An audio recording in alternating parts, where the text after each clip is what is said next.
Hey guys, welcome back to Bhojpuri chillies. मैं हूं रुधिर। कैसे हैं आप लोग? गाइस, आज हम लोग देखने वाले हैं झंड जी की एक अनदर वीडियो। खेसारी लाल यादव के साथ साथ रितेश पांडे, नीलकमल सिंह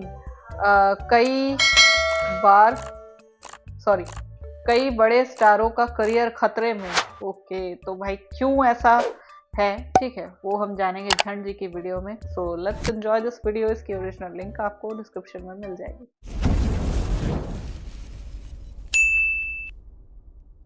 गौर से देखिए इन चेहरों को।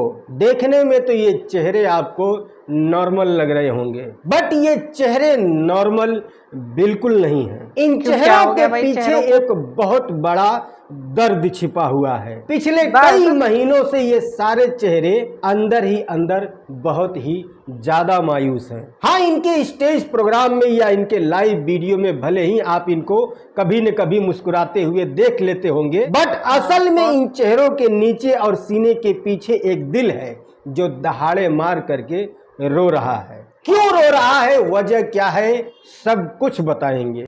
तो काल है, सवाल है, ठीक है दोस्तों। पिछले कई महीनों से भोजपुरी के जितने भी कलाकार हैं, जितने भी एल्बम इंडस्ट्री के सिंगर हैं, उन सब की हालत बहुत ही ज्यादा खस्ता चल रही है। अंदर ही अंदर वो टूट रहे हैं, उनका मोटिवेशन डाउन हो रहा है, उनका मनोबल टूट रहा है, अंदर ही अंदर उनकी आत्माएं तक रो रही हैं। बट पब्लिक में आकर के बता नहीं सकते हैं क्योंकि स्टारडम वाली बात है, लोग हंसेंगे हम पे, बट वो नहीं बता सकते, हम तो बता सकते हैं ना।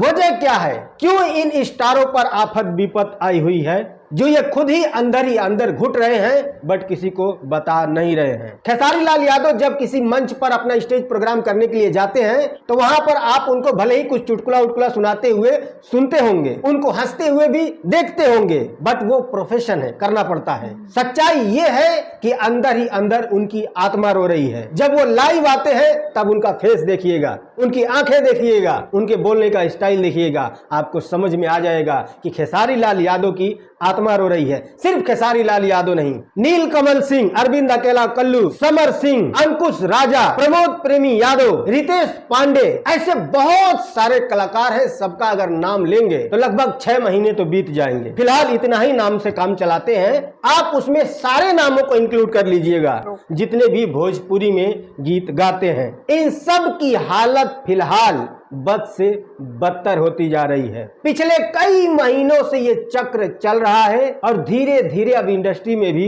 खुसुर फुसुर होने लगी है। कहते हैं ना, जब तालाब धीरे धीरे सूखता है तो लोग कहते हैं डेली रूटीन है, भरा है तो सूखेगा ही। लेकिन जब ज्यादा सूखने लगता है और पानी की कमी होने लगती है तब मचता है हड़कंप। और फिलहाल भोजपुरी एल्बम इंडस्ट्री में हड़कंप मचने वाला है। अगर वक्त रहते इनको संभाला नहीं गया तो क्या।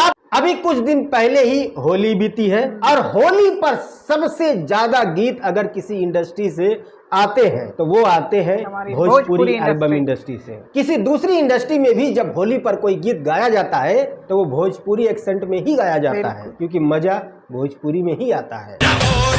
और हर साल हमारी भोजपुरी इंडस्ट्री से सैकड़ों गाने आते थे होली के ऊपर, और हर साल इस इंडस्ट्री से 2 या 4 या 5 गाने 100 मिलियन क्रॉस जरूर कर जाते थे।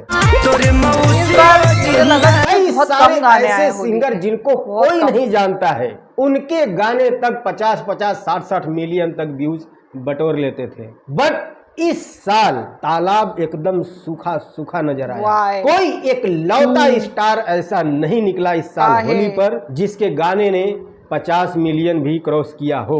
इकलौता अरविंद अकेला कल्लू का एक गाना 50 मिलियन के आंकड़े को क्रॉस कर पाया। उसकी वजह भी कुछ और थी। उसकी वजह यह थी कि वो जो गाना था वो एक वायरल मैटर के ऊपर था, इस वजह से। अन्यथा इस गाने के अलावा भी तो अरविंद अकेला कल्लू के कई सारे गाने आए, वो क्यों नहीं चले। बाकी कई सारे सुपरस्टार तो इस साल की होली में बिल्कुल विलुप्त नजर आए। पता ही नहीं चला उनका कि भाई वो है भी या फिर कहीं विदेश गए हुए हैं। गलत मत समझा करो हमेशा। खैर, होली के बाद भी अब भी इन स्टारों के गानों का वही आता पता नहीं, व्यूज नहीं आ रहे हैं। बड़े बड़े स्टारों के 5-5, 6-6 दिन में 2-2 मिलियन व्यूज आ रहे हैं। छोटे छोटे स्टारों की तो बात ही छोड़ दो। हालांकि मैं छोटा बड़ा नहीं मानता, बट समझाने के लिए बड़ा छोटा बोलना पड़ता है। हालत इतनी खराब है कि कई सारे सुपरस्टार एकदम विलुप्त होने की कगार पे हैं। तो ये गानों पर व्यूज डाउन क्यों हो रहे हैं, वजह क्या है और इसको कैसे सही किया जा सकता है? तो भाई देखो, गाने पर व्यूज डाउन होने की कोई एक वजह बिल्कुल नहीं है कि बस मुंह खोले और भक्क से बोल दे हाँ इसकी वजह से हो रहा है ना।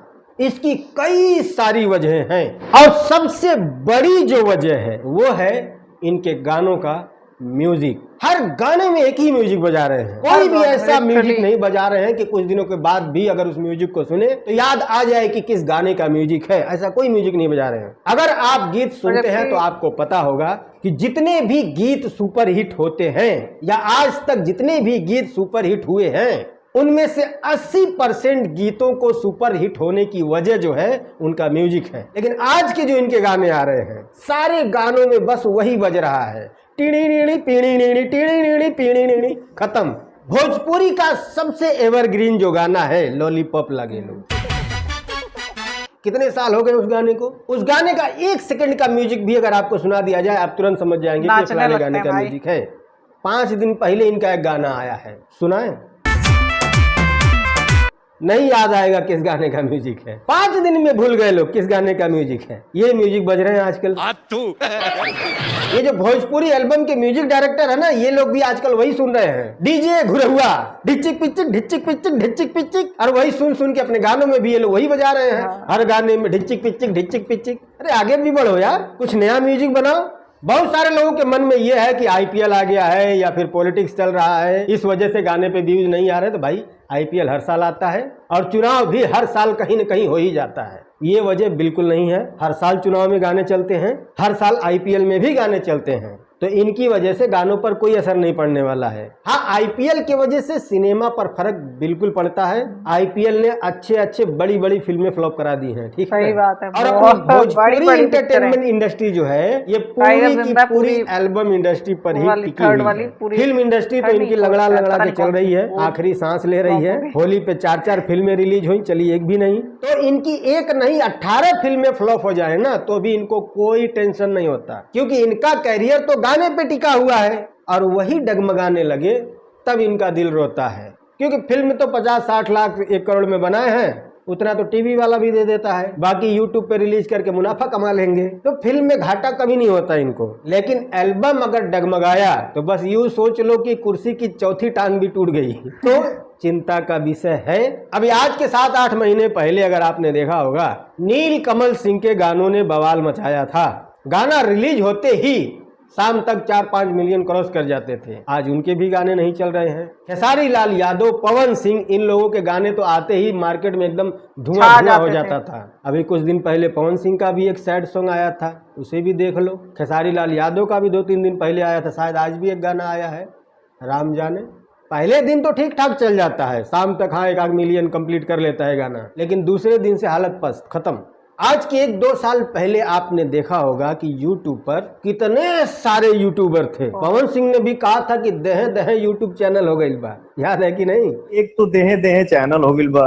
ये वजह सेकेंडरी है। बहुत सारे यूट्यूब चैनल थे उस वक्त, और गाना आने के 2 दिन पहले से ही यूट्यूब पर गर्दा मचा देते थे सब, इतने वीडियो बनाते थे, एकदम माहौल धुआं धुआं हो जाता था। एक एक चैनलों पर एक एक गानों के बारे में 3-3, 4-4 वीडियो हुमच के डाले जाते थे। और गाने आने के बाद तो सीधे पवन सिंह का कंपटीशन खेसारी लाल से, खेसारी लाल का कंपटीशन पवन सिंह से, कभी कंपटीशन रितेश पांडे से, कभी कंपटीशन समर सिंह से, कभी कंपटीशन प्रमोद प्रेमी से। कंपटीशन पे कंपटीशन चलते रहते थे। अगर मैं कोई गाना गाऊं, हे भैया तो पर, अगर वो कोई गाना गाए, ए भैया तोहरे पर। और जितने वीडियोस आते थे, पब्लिक जब उसे देखती थी वो भाग के फिर वहां जाती थी जिस बारे में यूट्यूबर बताया हुआ रहता था। इस तरह से तगड़े तरीके से कंपटीशन होता था और गानों पर भी व्यूज उसी हिसाब से दबा के आते थे। बट वो सारे यूट्यूबर जो है ना वो धीरे धीरे विलुप्त हो गए।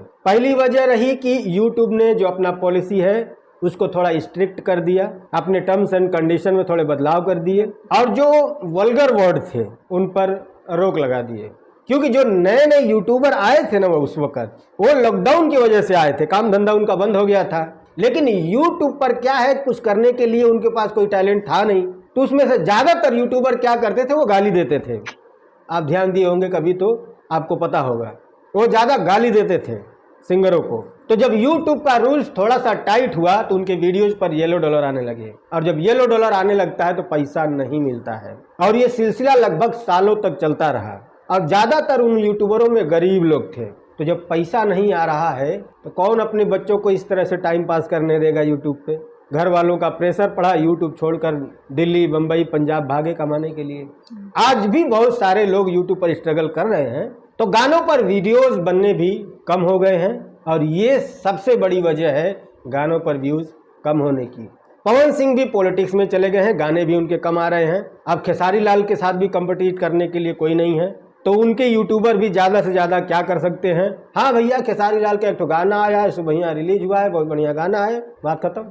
उसके आगे करने के लिए कोई बात ही नहीं है उनके पास। पवन सिंह रहते थे, जब उनका गाना आता था, दोनों का साथ में आता था, गर्दा उड़ा दिया, फाड़ दिया, चिर दिया। औकात है, देख लो हमारे सरकार का। वो उधर से बोलता था, देख लो पावर स्टार की पावर, देख लो, तो होता था। खैर कुछ लोग तो बिलो द बेल्ट चले जाते थे, उनकी बात ही छोड़ देते हैं, बट जो हेल्दी कंपटीशन कराते थे वो गानों की हेल्थ के लिए बेहतर होता था। तो अब मार्केट में कंपटीशन बंद हो चुके हैं, किसी का कंपटीशन किसी के साथ नहीं हो रहा है, लोग इतना इंटरेस्ट नहीं ले रहे हैं। और एक बात और भी है कि भाई जहां कंपटीशन बंद वो इंडस्ट्री खत्म, ये जान लो पूरी तरह से। एक हेल्दी कंपटीशन हमेशा रहना चाहिए। कंटेंट दो यूट्यूबरों को, गाना चलाना है तो भले ही आपस में फोन करके समझ बूझ लो, मैं ऐसा बोलूंगा तू ऐसे बोलना, वीडियो बनने दे। गाने रिलीज करो, एक ही टाइटल पे दो लोग, बनने दो वीडियो। गाने का भी एक लाइन कॉपी कर लो, क्या दिक्कत है, बनने दो वीडियो। इसी तरह बचाया जा सकता है इंडस्ट्री को, अन्यथा कोई रास्ता नहीं है। बात बंद हो जाएगी तो इंडस्ट्री बंद हो जाएगी, जान लेना। इंडस्ट्री चलानी है तो बात चलाओ, कंटेंट दो। किसी को आज इंटरेस्ट नहीं है सुनने में कि देखो फलाने का गाना बहुत बढ़िया आया है, कोई नहीं सुनता ये सब बातें। अभी एक वीडियो बनाओ, देखो समर सिंह ने खेसारी लाल को क्या बोल दिया, हुमज के व्यूज आएगा। देखो खेसारी लाल ने पवन सिंह को उंगली कर दिया, हुमज के व्यूज आएगा। तो आपको व्यूज चाहिए तो यूट्यूबर को न्यूज चाहिए। यार बस आज के लिए इतना ही। अगर आपको वीडियो पसंद आए तो प्लीज लाइक कर देना। आप बताओ यार, आप बताओ कौन दोषी है इंडस्ट्री के पतन के लिए, ठीक है, कौन दोषी है, किसको कहा जाए। इस बार यार होली पे ऐसा लगा कि बहुत ज़्यादा गाने आए नहीं हैं, है ना, किसी भी सिंगर के बहुत ज़्यादा गाने, और जो आए भी थे वो भी सारे ही वही जीजा साली या भाभी देवर या इन्हीं टाइप से रिलेटेड थे, ठीक है। कोई ऐसा गाना जो मतलब दिमाग में या कानों को सुनते ही ऐसा दिमाग भन्ना आ जाए, खूब झूमने को मन कर जाए, है ना, और डांस करने को मन कर जाए, पैर अपने आप थिरकने लगे, ऐसा गाना इस बार होली पे नहीं आया, ठीक है। और मेरे ख्याल से अभी मतलब पता नहीं कब तक ये चीज़ होगी, लेकिन they really need to grow up, ठीक है। उन्हें ये इस चीज़ की ज़रूरत है भाई, इस चीज़ की ज़रूरत है, ध्यान देने की ज़रूरत है कि वो अपने कंटेंट पे अगर ध्यान नहीं देंगे कुछ नहीं होगा, ठीक है। तो अभी देखते हैं यार आगे क्या होता है। फिलहाल मैं मिलूंगी नेक्स्ट वीडियो में।